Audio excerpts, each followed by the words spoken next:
అయ్యగారు మా చెల్ల పెళ్లి కుదిరింది, పేరు అన్వేష్ సంగీత. ఒకసారి జాతకాలు చూడరా వాళ్ళ ఎట్లున్నాయో. దీర్ఘాయుష్మాన్ భవ మనోవాంఛా ఫల సిద్ధిరస్తు.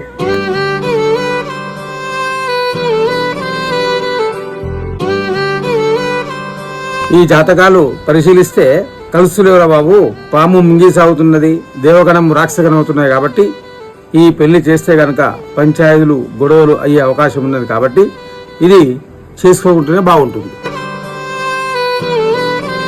ఏమైందమ్మ ఇంకో లేవలేదు, ఇంటి ముందు ఉడవలేదు. చలిచలి పెడుతుంది కొడుక, జ్వరం వచ్చినట్లు తలకాయ బాగా నొప్పుతుంది. అబ్బా ఏందమ్మా ఇంత జ్వరం వచ్చింది, ఒళ్ళంతా ఇంత వేడిగా ఉన్నది. ఏందే అమ్మ మనకి ఇట్లా జరుగుతుంది? ఏందమ్మా మొన్నదాకా నేనంటే ఇప్పుడు నువ్వానే, మన బతుకులు ఏందా ఇట్లా అవుతానాయి? సంగీత మనకు తొందర ఎంగేజ్మెంట్ అయి పెళ్లి అయిపోయింది అనుకో, మనకు టెన్షన్ పోతుంది. ఇక నువ్వేం టెన్షన్ పడక అన్వేష్, మన ఇద్దరిని ఎవరు విడదీయలేరు.